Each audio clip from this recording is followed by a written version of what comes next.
Hello everyone, welcome back to this second lecture on C++.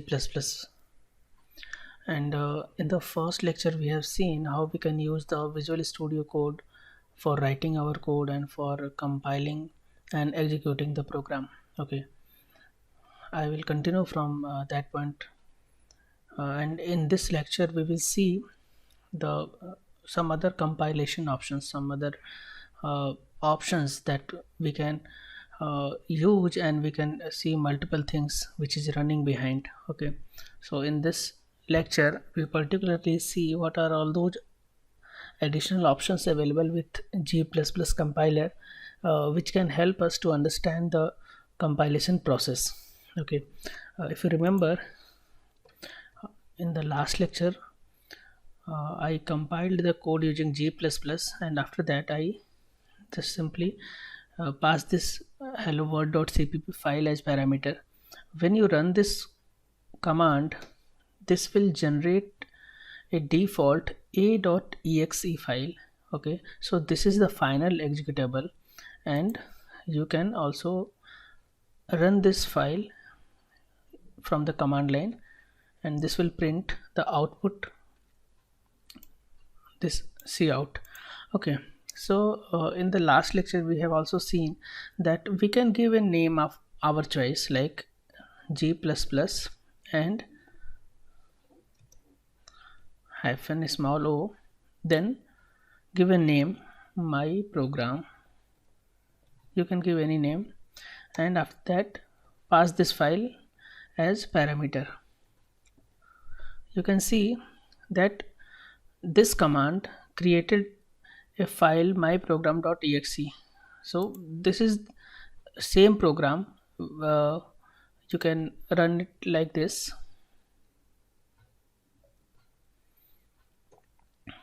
and this will also print the same output. Okay, so this is the option that we have used with GCC.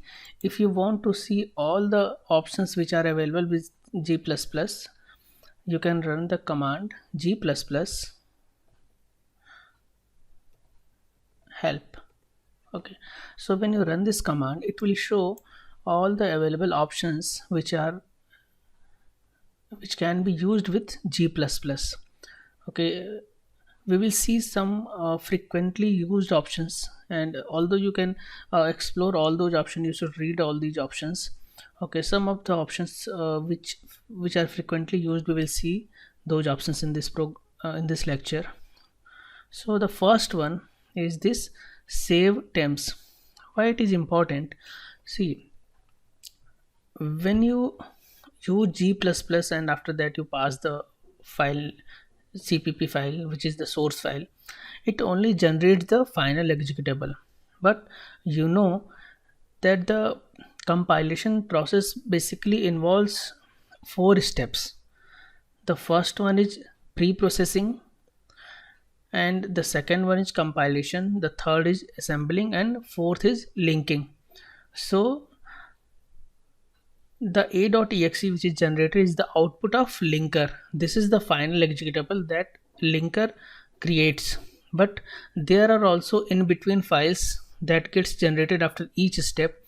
If you want to see all those files, you can see those files using this option save temps. It do not deletes intermediate files. If you do not pass this option, it will the compiler will delete the intermediate files, but if you pass this option, the compiler will keep all those files. Okay, let's create that, but before that let's delete these files. Okay, so that our workspace remain clean. Okay, so I have deleted all the generated files, and now I will run this command with the option save temps. So G++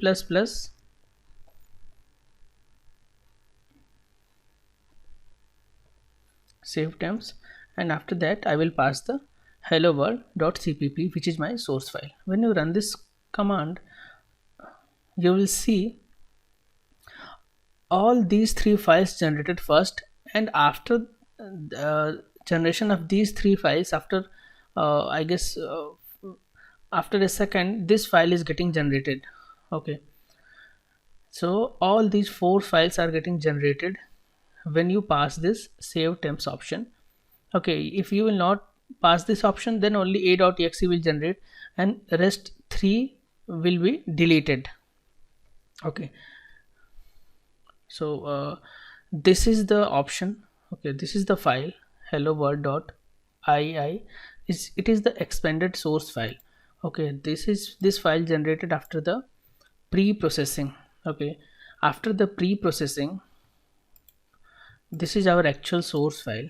Okay, and once the preprocessor takes this file, it basically includes all the functions which are declared in this header files and creates a expanded version of source file. Okay, which is this file. If you want, you can go to these locations. So simply, if you see this file includes various lines which are which is started with this pound sign. So this basically tells the location of the file. Okay, location of the header file, which is this c++ config.h or io stream. So there are various header files, okay, which we are using, and all these functions are coming from that locations. So this is the expanded version of source file. This file is generated after the pre-processing. Okay, after this pre-processing, the system generates a assembly code. Okay, uh, which is after the compilation process, and this is the file. Okay, .s. So this is assembly file which is generated after the second step, which is assembling. Sorry, which is the compilation process. The compilation process generates the assembly code which is machine specific. Okay, so this is really hard to understand at this point of time for you. Okay, but once you get some knowledge about assembly programming, you will be able to understand. uh, so basically, just understand for now that this is your code in C++, which is telling that you want to output hello world to the terminal, and this is the same program, but this program is in assembly language. Okay, once this program gets once this file is created, this file is input for the assembler, and assembler generates the object file. Okay, and this file is generally not human readable, and after this object file, the linker takes this object file and it links this object file with the library functions and creates the final executable file, which is a.exe. So this is the complete process which is involved in the compilation process of the file. I hope this all these four files and how these files are getting created is clear to you. Using g++ command, you can also generate the only expanded version file, or this object file, or this assembly code. Okay, for that you will see various options are available, like g++. If you read, there are various other options like this save temps. Okay, there are options -e. This option pre-process only. When you pass this option, then the g++ compiler only pre-process the source code. It do not compile, do not assemble, and do not link. So there are four processes: pre-processing, compilation, assembling, and linking. But when you pass this option with your g++, it only pre-processes the source code, okay, and generates a file. Okay, let's delete all the generated files.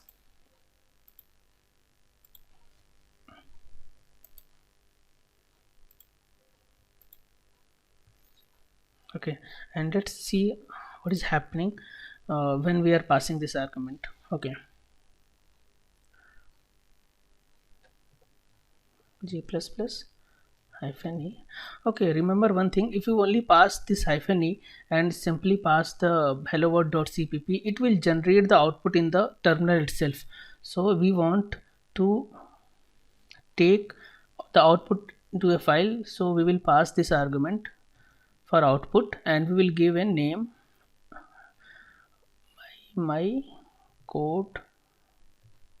We are using same extension as created by the default command. Okay, so when we run this code, you can see that a mycode file is generated, and this is same as the generated in the last command. Okay, if you want, you can pass the other parameter, other option -s.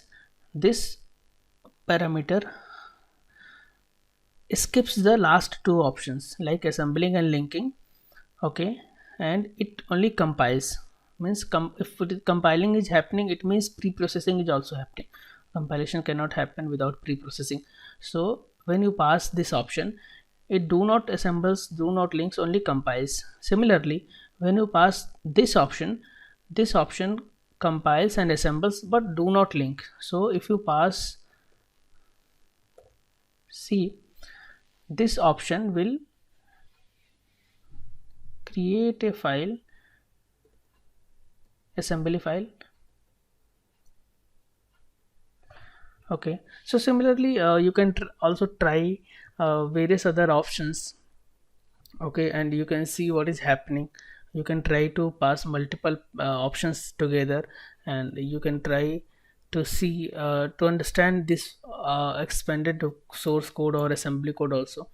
But the objective of this lecture was to make sure that you understand the steps involved in the compilation process. Okay, so try at your own end how the files are getting generated, and try various other options also, okay, which are available with G++, and see uh, what is happening. Okay, so see you in the next lecture.